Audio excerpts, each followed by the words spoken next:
বিসমিল্লাহির রহমানির রহিম। সন্তোষপুর উচ্চ বিদ্যালয়ের নবম দশম শ্রেণীর শিক্ষার্থীদেরকে আজকের অনলাইন ক্লাসে স্বাগত জানাচ্ছি। সন্তোষপুর উচ্চ বিদ্যালয়ের শেখ রাসেল ডিজিটাল ল্যাব থেকে আমি মোহাম্মদ আনোয়ার হোসেন, সহকারী শিক্ষক, সন্তোষপুর উচ্চ বিদ্যালয়। আজকের ক্লাসটি বিজ্ঞান বিভাগের শিক্ষার্থীদের জন্য, নবম দশম শ্রেণীর বিজ্ঞান বিভাগের শিক্ষার্থীদের জন্য জীববিজ্ঞান বিষয় থেকে আজকের ক্লাসটির আলোচ্য বিষয় পঞ্চম অধ্যায় বিএমআই একটি গুরুত্বপূর্ণ টপিক তোমাদের জীববিজ্ঞান বিষয়ের। বিএমআই থেকে প্রতি বছরই প্রশ্ন হচ্ছে, সুতরাং তোমরা সবাই এই ক্লাসটি অত্যন্ত মনোযোগ সহকারে দেখবে এই আশা করি। চলো আমরা ক্লাসটি শুরু করি। প্রথমে আমরা দেখে নেই বিএমআইয়ের পূর্ণরূপ। বিএমআইয়ের পূর্ণরূপ হচ্ছে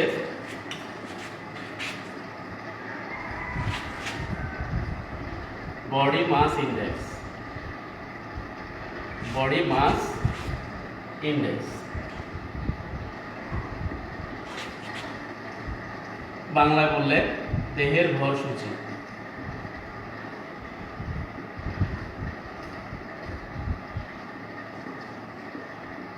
দেহের ভর সূচি, বিএমআই হচ্ছে দেহের ভর সূচি, অর্থাৎ দেহের ওজনের সাথে উচ্চতার যে সামঞ্জস্য সেটাই হচ্ছে বিএমআই। আমরা দেখো, ছোটবেলা থেকে আমরা খাবার গ্রহণ করি। খাবার গ্রহণ করার সাথে সাথে আমাদের শরীর ধীরে ধীরে বড় হতে থাকে। এক সময় আমাদের শরীরের বৃদ্ধি থেমে যায়, কিন্তু তারপরেও আমরা খাবার গ্রহণ করি। তখন আমাদের খাবার গ্রহণের চাহিদাটা হচ্ছে দেহকে কর্মক্ষম রাখা এবং রোগ প্রতিরোধ করা। এই জন্য আমরা যখন আমাদের বৃদ্ধিটা থেমে যায়, তখন আমাদের উচ্চতা এবং ওজনের মধ্যে একটা সামঞ্জস্য থাকা প্রয়োজন। যদি সামঞ্জস্যটা না থাকে তাহলে আমরা অসুস্থ হয়ে পড়ি, নানান রকম রোগে আক্রান্ত হয়ে পড়ি। সুতরাং সুস্থ থাকার জন্য বিএমআই জানা এবং জানানো খুবই গুরুত্বপূর্ণ। বিএমআই যদি না জানি, সবাই যদি আমরা নিজেদের বিএমআই যদি না জানি, তাহলে আমরা নানান রকম অসুস্থতায় মুখোমুখি হব। তো বিএমআই সংজ্ঞা তোমরা লিখে নাও যে দেহের ভর সূচি এবং দেহের ওজনের সাথে উচ্চতার সামঞ্জস্যকেই বলা হয় বিএমআই। এখন দেখো, বিএমআই মান কত, প্রশ্ন আসতে পারে যে বিএমআই কত হলে সেটা স্বাভাবিক মান। আমরা দেখে নেই বিএমআই মানগুলো কীরকম হয়। দেখো, যখন বিএমআই মান 18.5-এর নিচে হয়, 18.5-এর নিচে হয়, তখন সেটা হচ্ছে কম ওজন। অনেকেই আছে যাদের বিএমআই মান 18.5-এর নিচে, তারা হচ্ছে কম ওজন। এরপরে 18.5 থেকে 24.9, 18.5 থেকে 24.9 হচ্ছে সঠিক ওজন।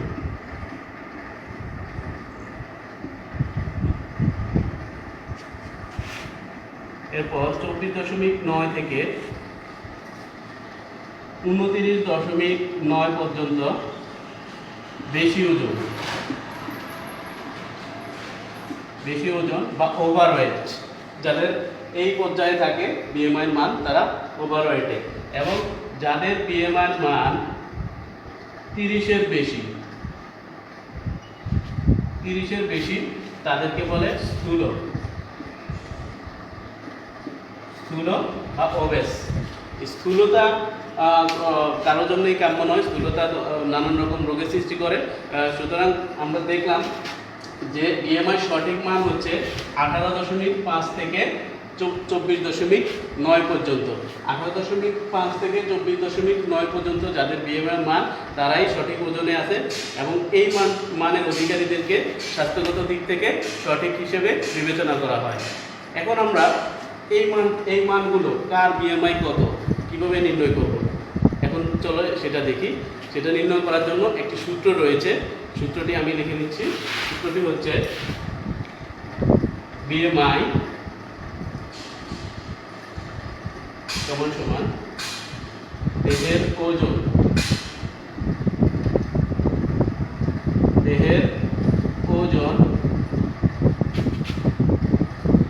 ওজনের এককটি জানো তোমরা কেজি, এবং উচ্চতা,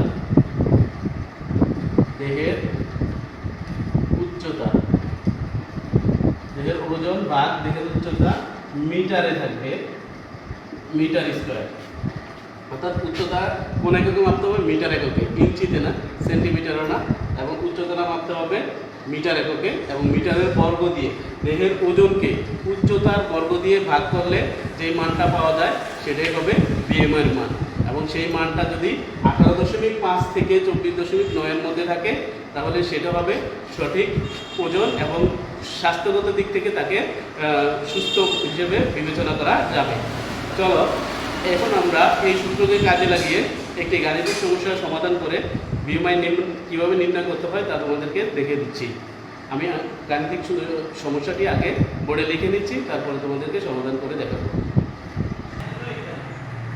প্রিয় শিক্ষার্থীরা, বোর্ডে দেখতে পাচ্ছ একটি গাণিতিক সমস্যা আমি লিখে রেখেছি। রাকিবের উচ্চতা 166 সেন্টিমিটার এবং ওজন 80 কেজি। এই উদ্দীপকে এই তথ্যগুলো দিয়ে ঘ নাম্বার অর্থাৎ উচ্চতর দক্ষতায় প্রশ্ন করেছে। রাকিবের বিএমআই নির্ণয় করে করণীয় বিষয়গুলো যুক্তি সহকারে বিশ্লেষণ করো।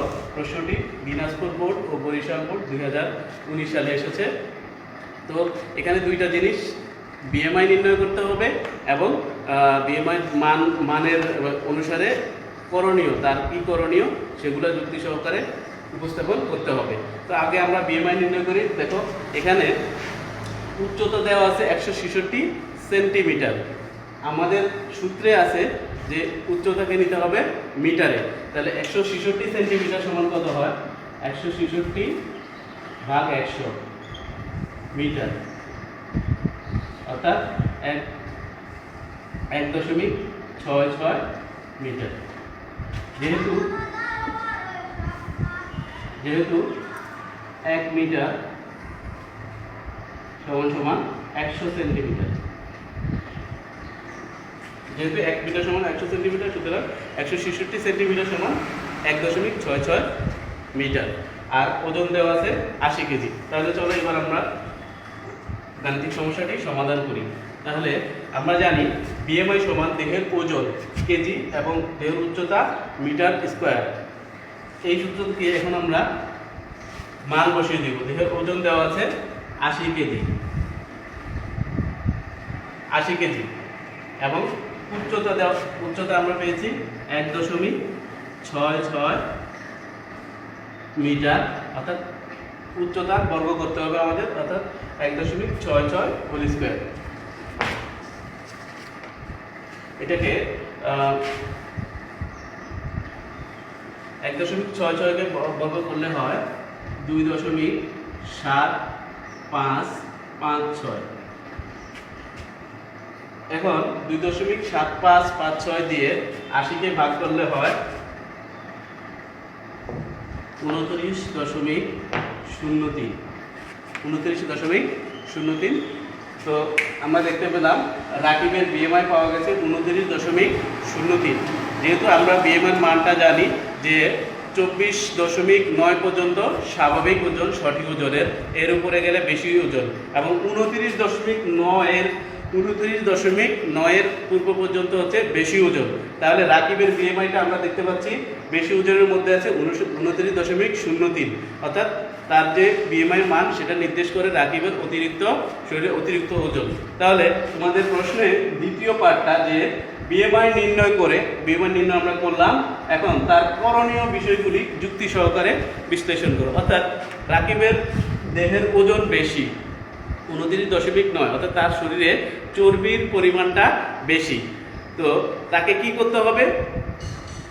নিয়মিত ব্যায়াম করতে হবে, তাকে পরিমিত খাবার গ্রহণ করতে হবে, তাকে ভাজা পোড়া, অতিরিক্ত প্রোটিন এবং চর্বিযুক্ত খাবার পরিহার করতে হবে, তাকে স্বাস্থ্যবিধিগুলো মেনে চলতে হবে, বেশি বেশি পানি পান করতে হবে, টাটকা শাকসবজি খেতে হবে, ফলমূল খেতে হবে এবং কম ক্যালোরিযুক্ত খাবারগুলো তাকে খেতে হবে, এবং তাকে প্রতিদিন শারীরিক পরিশ্রম করতে হবে, ব্যায়াম করতে হবে, খেলাধুলা করতে হবে। এইসব বিষয়গুলি যদি সে মেনে চলে এবং খাওয়া দাওয়া এবং লাইফস্টাইলকে সে যদি নিয়ন্ত্রণ করে, তাহলেই সে বিএমআই তার সঠিক যে মান 24.9 এর মধ্যে নিয়ে আসতে পারবে। সুতরাং তার করণীয় বিষয়গুলো হচ্ছে তাকে খাওয়া দাওয়া এবং তার জীবন ধারণের যে পদ্ধতি সেগুলা তাকে পরিবর্তন করতে হবে, পরিশ্রম করতে হবে, ব্যায়াম করতে হবে। এর মাধ্যমে সে তার যে সুস্বাস্থ্যের যে সঠিক মান সেখানে সে পৌঁছাতে পারবে। তো শিক্ষার্থীরা, আমরা দেখলাম কীভাবে বিএমআই নির্ণয় করতে হয় এবং বিএমআই যদি বেশি হয় তাহলে কি করতে হয় সেটাও আমরা জানলাম। তো আজকে আমি তোমাদেরকে একটা বাড়ির কাজ দেবো, বাড়ির কাজটি আমি বোর্ডে তুলে দিচ্ছি, তোমরা তুলে নিবে সবাই এবং সমাধান করবে।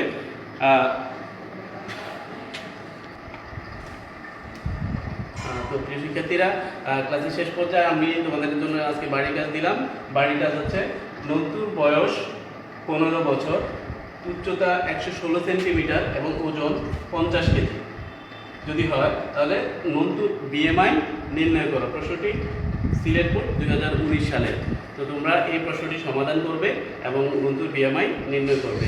আশা করি তোমরা সফল হবে। এই সূত্রটিকে কাজে লাগিয়ে আমি যেভাবে ক্লাসে উপস্থাপন করলাম সেই নিয়মে যদি করো তাহলে সফলভাবে তোমরা নন্টুর বিএমআই এবং অন্যান্য যে তোমাদের আরও যে প্রশ্ন আছে সেগুলো বিএমআই সংক্রান্ত সকল প্রশ্ন সমাধান করতে তোমরা সফল হবে। তো তোমাদের সকলের সুস্বাস্থ্য কামনা করে এখানে শেষ করছি। দেখা হবে পরবর্তী ক্লাসে নতুন কোনো বিষয় নিয়ে। তোমরা আমাদের ফেসবুক পেজে লাইক দিবে এবং YouTube channel Sheikh Russel digital lab Santoshpur high school এটাতে সাবস্ক্রাইব করবে এবং আমাদের সাথে থাকবে, পড়াশোনার সাথে থাকবে। সময় তোমরা নষ্ট করবে না, সময় অনেক মূল্যবান। ধন্যবাদ সবাইকে, ভালো থাকবে।